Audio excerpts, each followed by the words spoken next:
നിലവിൽ Cristiano Ronaldo പുതിയൊരു റെക്കോർഡിന്റെ നെറുകയിലാണ്. 900 ഗോളുകൾ തികയ്ക്കുന്ന ആദ്യ ഫുട്ബോൾ പ്ലെയർ. അത് ഇന്നലെ 901 ഗോൾ ആയിട്ടുണ്ട്. ആ ഒരു റെക്കോർഡ് 900ലേക്ക് ഇനി ഏതെങ്കിലും ഒരു ഫുട്ബോൾ പ്ലെയർ എത്തുമോ എന്ന് നമുക്ക് ചെക്ക് ചെയ്യാം. നിലവിലെ 5th ലിസ്റ്റിലുള്ള രണ്ടാമത് പ്ലെയർ എന്ന് പറഞ്ഞാൽ ലയണൽ മെസ്സിയാണ്. 838 ഗോളുകളാണ് ലയണൽ മെസ്സി തികച്ചത്. ലയണൽ മെസ്സി കഴിഞ്ഞ വേൾഡ് കപ്പിൽ തന്നെ വിരമിക്കൽ പ്രഖ്യാപിച്ചിരുന്നു. ഇപ്പോൾ അദ്ദേഹം റെക്കോർഡുകളും മറ്റും ഒന്നും നോക്കുന്നില്ല. അദ്ദേഹം ഫുട്ബോൾ ജീവിതം ആസ്വദിക്കുകയാണെന്ന് മാത്രമാണ് പറയുന്നത്. അപ്പോൾ ലയണൽ മെസ്സി ഒരിക്കലും എത്തില്ല എന്ന് ഉറപ്പാണ്.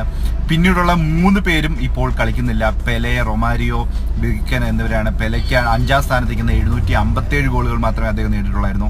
പിന്നീട് പുതുതലമുറ നോക്കുകയാണെങ്കിൽ എംബാബയും ഹാളണ്ടുമാണ് ഗോൾ വേട്ടക്കാർ. എംബാബയുടെ ഗോളുകൾ നോക്കാം. ഇപ്പോൾ 25ാമത്തെ വയസ്സിൽ 334 ഗോളുകളെ ആയിട്ടുള്ളൂ. ഒരു 10 വർഷം കൂടെ നോക്കുകയാണെങ്കിൽ 400 ഗോളുകൾ അടിക്കുകയാൽ തന്നെ 734 സംതിങ്ങേ ആകുള്ളൂ. ഹാളണ്ടാണെങ്കിൽ ഇതുവരെ 252 ഗോളുകൾ മാത്രമേ നേടിയിട്ടുള്ളൂ.